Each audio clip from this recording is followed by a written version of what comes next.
महादेवी सर्वभूतेषु विद्यार्पणसंस्था नमस्तस्यै नमस्तस्यै नमस्तस्यै नमो नमः। मैं डॉक्टर चंद्रशेखर तिवारी दूधादाल संस्कृत महाविद्यालय मझौलिया पश्चिम चंपारण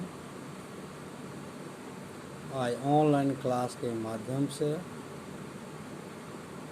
उपशास्त्री द्वितीय खंड के छात्रों को किरातुल नियम से संबंधित कुछ चर्चा करने जा रहा हूँ, क्योंकि उपशास्त्री के पाठ्यक्रम में किरातुल नियम प्रथम खंड साहित्य के छात्रों को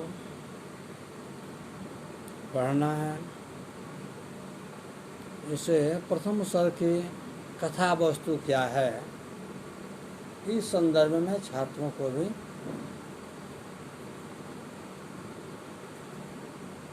बताना चाहता हूँ, क्योंकि किरातुल नियम पर पूर्व में बहुत से ऑनलाइन क्लासेस हो चुकी है।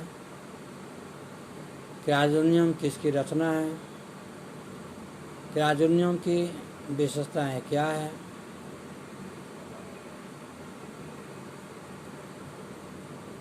किरातुल नियम के रचयिता भारवी का जीवन वृत्त क्या है, भारवी का जन्म स्थान कहाँ है, भारवी का समय कब है, और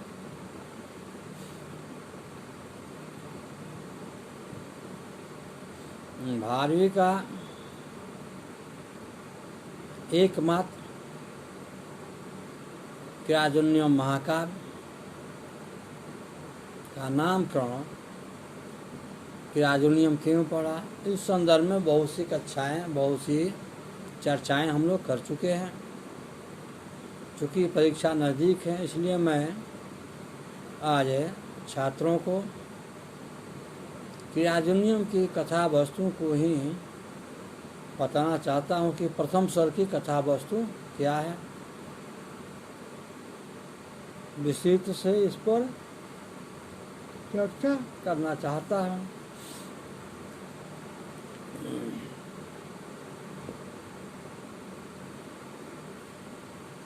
सर्वप्रथम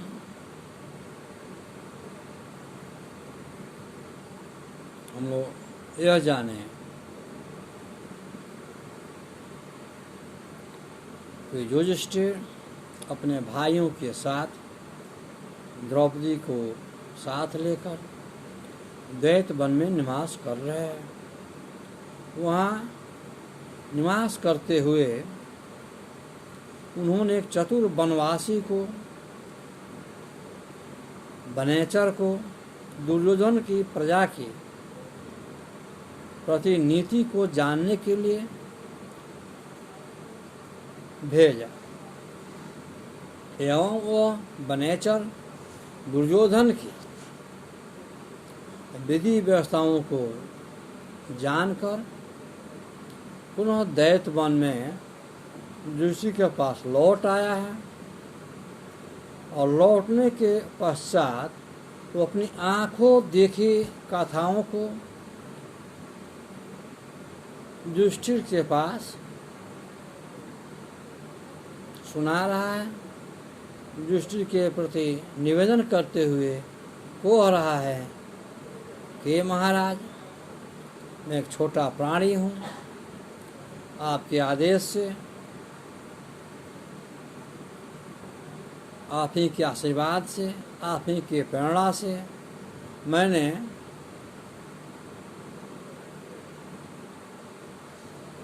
दुर्योधन अर्थात राजाओं का जो गोपनीय चरित्र है उसको मैं जान पाया हूँ, समझ पाया हूँ। अर्थात आप ही के आशीर्वादों से, आप ही के आशीर्वचनों से मैं उसे दुर्योधन की राज व्यवस्था को भली भांति देखकर आ रहा हूँ, और वहीं आपसे बता रहा हूँ, अर्थात इसमें अगर कोई त्रुटि हो,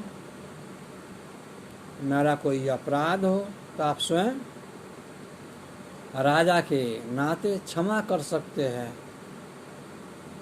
क्योंकि भारवी ने अपने पांडित्य के आधार पर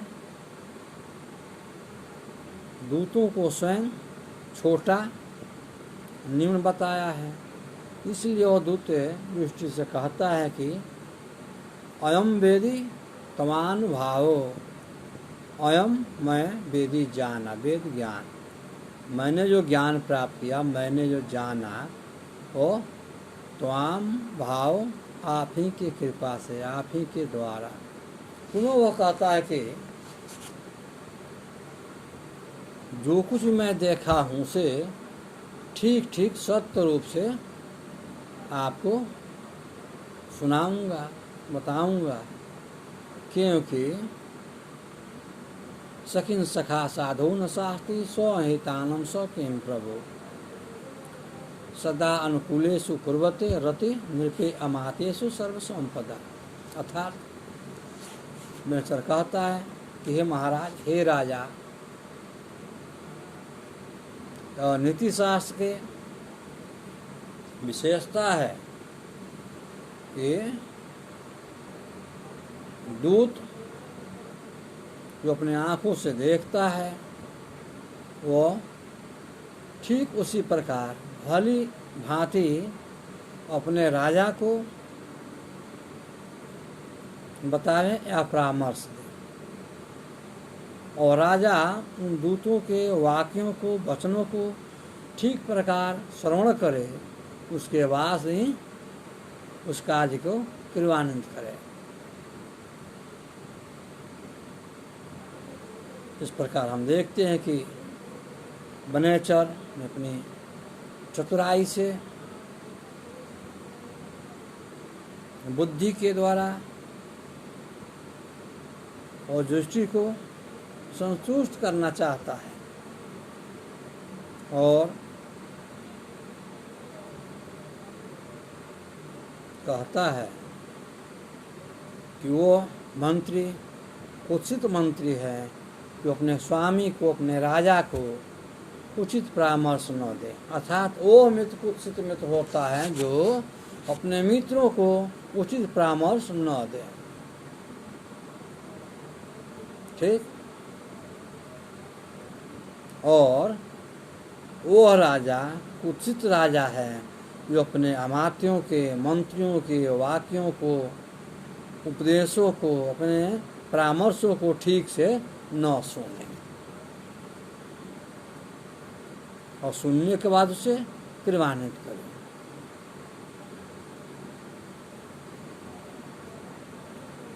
ऐसे भारवी के संदर्भ में बहुत सी युक्तियाँ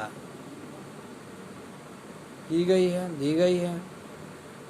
जैसे क्रियाजन्यम के अध्ययनों पश्चात बहुत सारी उनकी युक्तियाँ स्पष्ट होती है। जैसे हितम मनोहारी च दुर्लभ च, हितकारक वचन मनोहर और दुर्लभ होते हैं। सठे साठ्यम समाचरे, सठों के साथ, दुष्टों के साथ दुष्टता ही करनी चाहिए। यह उनकी उक्ति है या क्रियाजन्यम के सारगर्भित वाक्य हैं।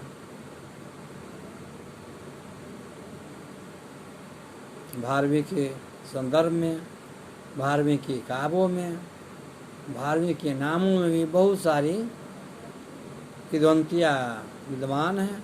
जैसे भारवी के काव्यों को नारिकेल फल समितम, नारिकेल के फल के समान उपमा दी गई है। अर्थात कहने का अभिप्राय है कि जिस प्रकार नारियल का फल बाहर से देखने पर कठोर होता है एवं तोड़ने पर अंदर में बहुत ही मुलायम होता है, सुस्वादु होता है, ठीक उसी प्रकार क्रियाजन्यम का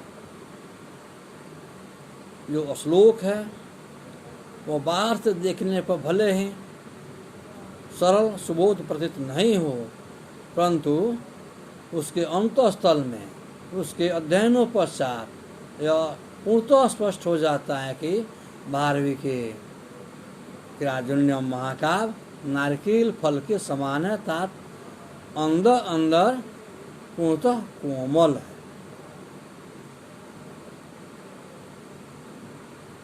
और भारवी की जो विशेषता है वो है भारवे अर्थ गौरवम, अर्थात भारवी के किराजन्यम काव्य में अर्थ की गंभीरता छिपी हुई। एक ही शब्द के कई परिवाची अर्थ है,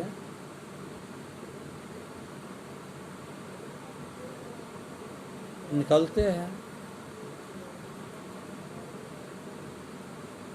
ये उनकी अपनी विशेषताएं हैं।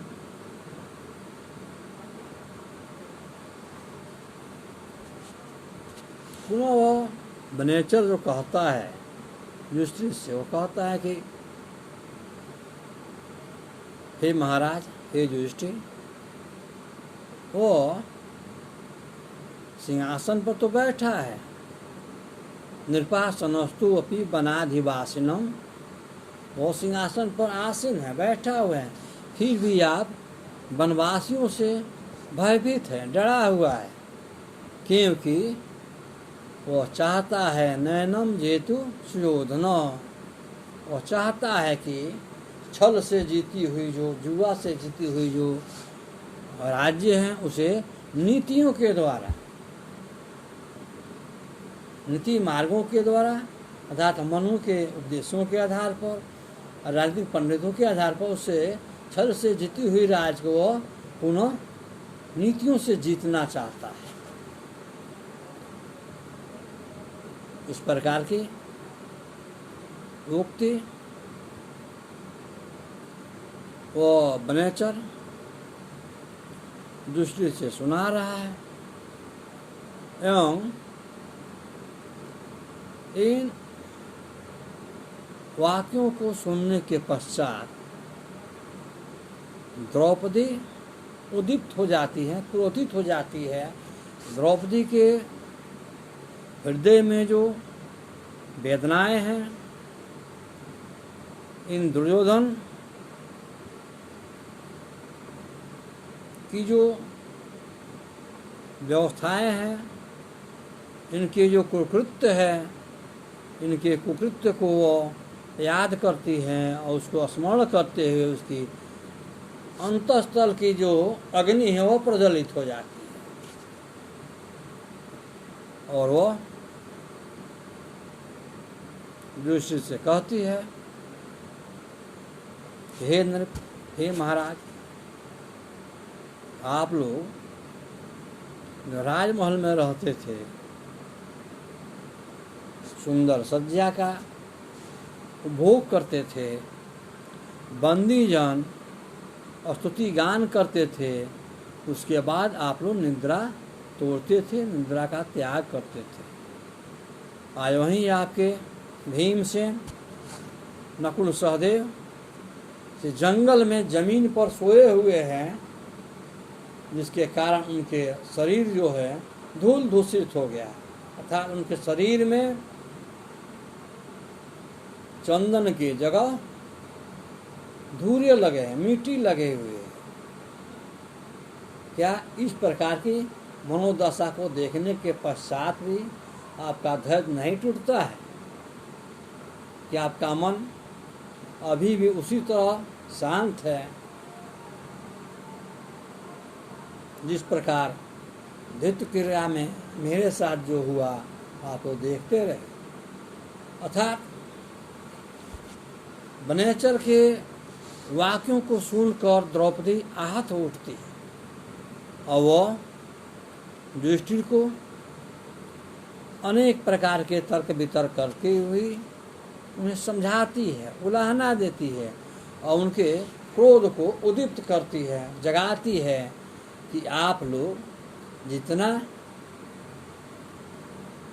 दुर्योधन को नीतिवान, विचारवान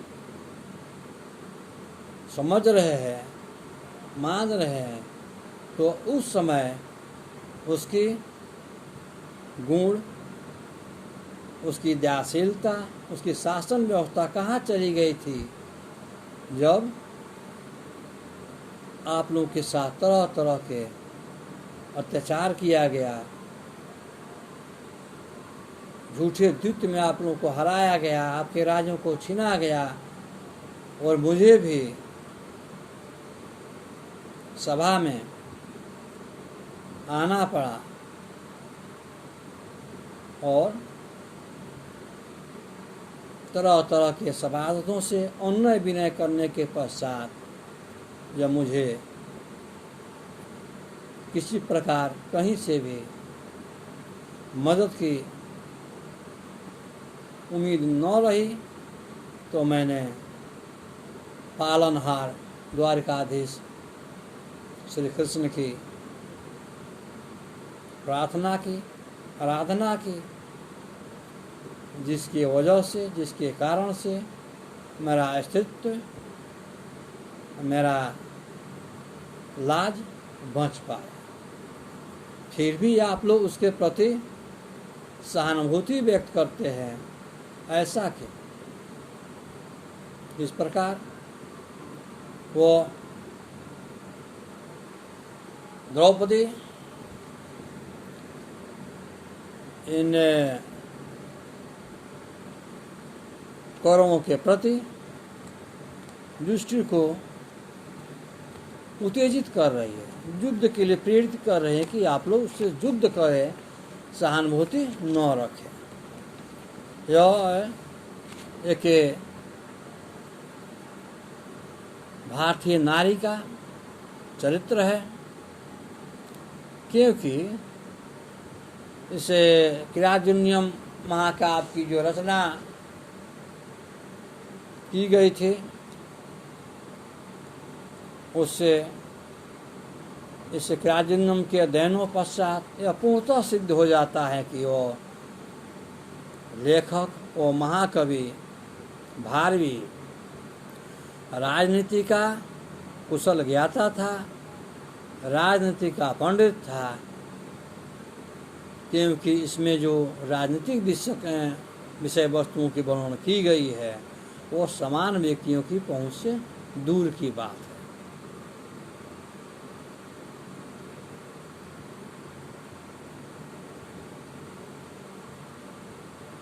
क्योंकि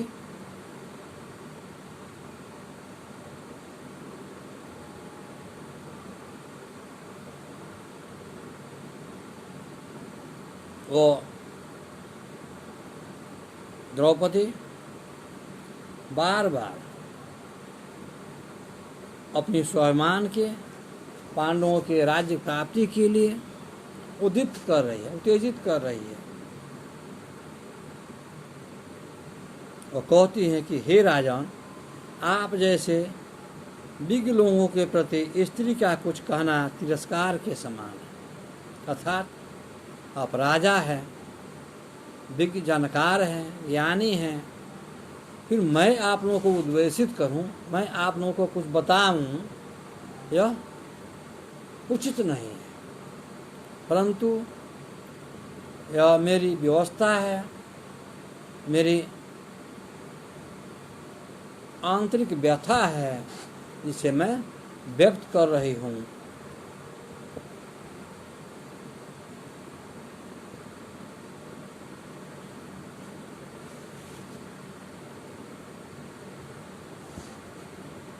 वो बनेचर दूसरे से कहता है कि हे राजा, उससे राज में प्रजा इतनी सुखी है, खुशहाल है कि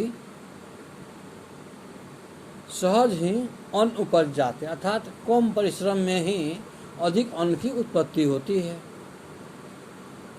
वहाँ की गाय बिना पहनाई हुई, अर्थात बिना बछड़े के ही दूध दे रही है, अर्थात गायों का दोहन हो रहा है बिना बछड़े के साथ। ऐसी ऐसी वाकों को सुनकर द्रौपदी कुपित होती है और द्रौपदी के कुपित होने के उपरांत वो वनेचर पुनः वन में चला जाता है।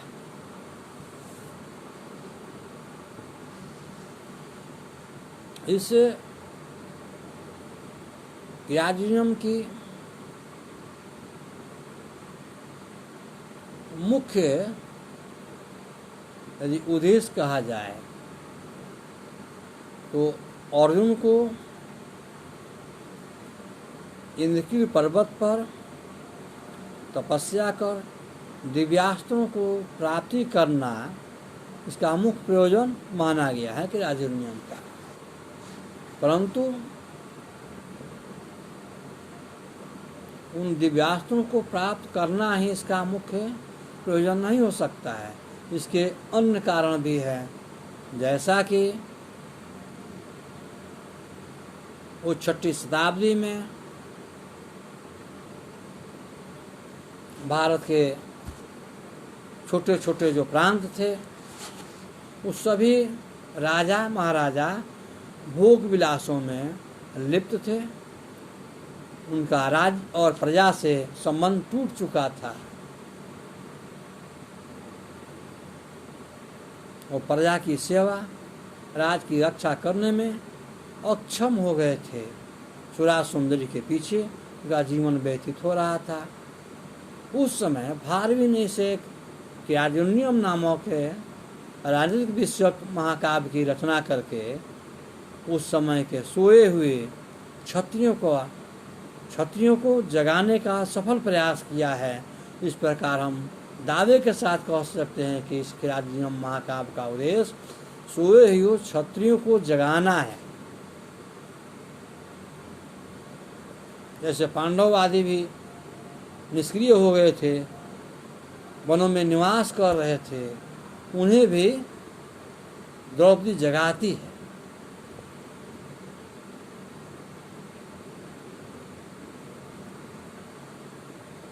इसे याज्ञवल्क्य महाकाव्य की जो या भारवी की जो सबसे बड़ी विशेषता है वह भारवी अर्थ गौरव, अर्थात भारवी के काव्य में अर्थ की गंभीरता, अर्थात ये जो भी वाक्य शब्द का प्रयोग कर रहे हैं वो उसमें पर्याप्त रूप से अर्थ की गंभीरता है, अर्थ की प्रचुरता है। इसी आधार पर विद्वानों ने स्वीकार किया, भारवी ने अपने महाकाव्य में गागर में सागर भरने का काम किया है।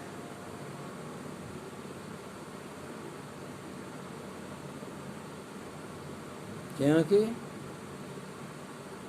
भारवी का अर्थ ही भा जो रवि, भाति सुशोभती रवि, सूर्य के समान और चमत्कृत कवि ने अपने इसे एकल महाकाव्य में बहुत सारी गूढ़ तत्वों का वर्णन किया है।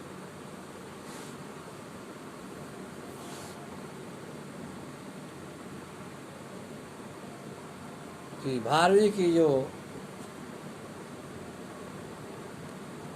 एक उक्ति है, सहसा विद्युत नौक्रियाम अविवेकम परमाम पदम, अर्थात भारवी की कथन है कि किसी काम को सहज रूप से नहीं करना चाहिए, अर्थात एकाएक किसी काम को नहीं करना चाहिए। हमारे भारतीय संस्कृति में भी ऐसे कई उदाहरण मिलते हैं कि किसी भी कार्य को सोच समझ कर उचित अनुचित, धर्म अधर्म का विवरण तर्क वितर्क के पश्चात ही किसी कार्य को निष्पादित करना चाहिए। तो भारवी ने भी जो अपना ये जो श्लोक प्रस्तुत किया कि सहसा विदित न क्रियाम, वो भी बहुत ही सारगर्भित श्लोक है कि इस श्लोक के माध्यम से भावी को प्रचुर धन की प्राप्ति हुई थी।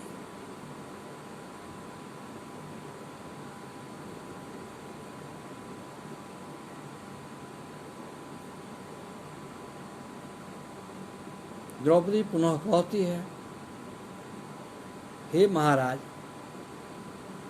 तो पहले मणिपीठ पर रहते थे और प्रणाम करने वाले राजाओं के सिर की मालाओं के पराग से रंजित होते थे, वे ही कटे हुए कुशों के बीच रहते हैं, अर्थात जंगल में निवास कर रहे हैं। तरह तरह की परेशानियां, समस्याएं उत्पन्न हो रही है, क्योंकि कहा गया है कि कुछ तो अपने ही नुकीले होते हैं, लेकिन राजमहल में रहने वाले कुशों पर अपना निवास कर रहे हैं, कुशों पर समय को व्यतीत कर रहे हैं। यह कितनी बड़ी दुखद घटना हो सकती है। अर्थात इन्हीं सब घटनाओं को देखकर द्रौपदी बार बार इन पंचवीरों को युद्ध के लिए तत्पर होने के लिए प्रेरित करती है। सच पूछा जाए तो किराजुल्यम महाकाव्य में युधिष्ठिर के पश्चात जो सफल नायिका है वह है द्रौपदी। कि परीक्षाओं में अनेकों बार द्रौपदी के द्वारा उद्दीप्त क्रोधों को वर्णन या द्रौपदी द्वारा उकसाए हुए, उत्तेजित करते हुए जो भाव है, उस पर कई बार प्रश्न आ चुके हैं।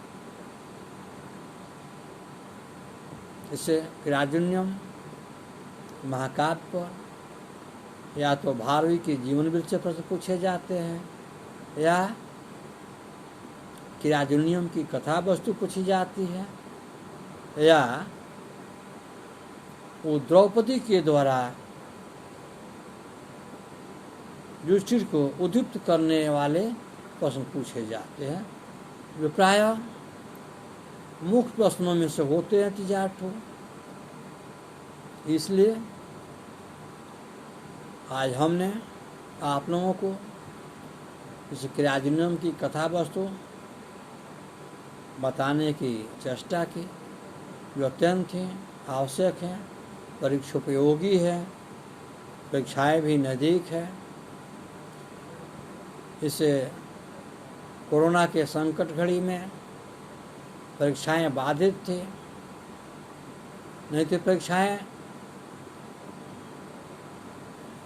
मार्च अप्रैल में संपन्न हो जाया करते थे, परंतु इससे महामारी की वजह से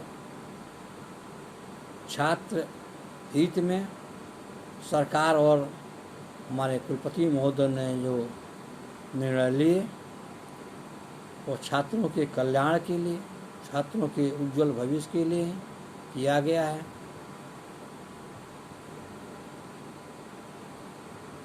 अतः आज हमने जो मुख्य रूप से इसे किराजुल्यम की कथा वस्तु को बताया, इसमें मुख्य रूप से प्रयोजन यही है कि पांडव लोग जुआ में हारने के पश्चात अज्ञातवास के बाद वे लोग दैत्य वन में निवास कर रहे हैं। उसी समय महाराज युधिष्ठिर एक वनेचर को दुर्योधन की राज व्यवस्था जानने के लिए भेजते हैं, और वह दुर्योधन की राज व्यवस्था जानकर वनेचर पुनः दैत्य वन में लौट आया है। वो दुर्योधन की प्रशंसा कर रहा है, वो बार बार कह रहा है कि वहाँ शासन व्यवस्था ठीक ठाक है, दुर्योधन की राज्य में प्रजा पुष्पित एवं पल्लवित हो रही है। इन बातों के श्रवण करने के पश्चात युधिष्ठिर अपने मन में खेद प्रकट करते हैं, परंतु इन्हीं वाकों के श्रवण के पश्चात द्रौपदी के क्रोध उद्दीप्त हो जाते हैं और द्रौपदी युधिष्ठिर को बहुत सारे तर्कों के द्वारा, उदाहरणों के द्वारा उन्हें युद्ध के लिए उत्तेजित करती है। आप लोग युद्ध करें, आप लोग अपना राज्य वापस करें, क्योंकि आप लोगों की जो दशा है वो मुझसे नहीं देखी जा रही है। यहीं से राजनियम के प्रथम सर्ग की कथा वस्तु है।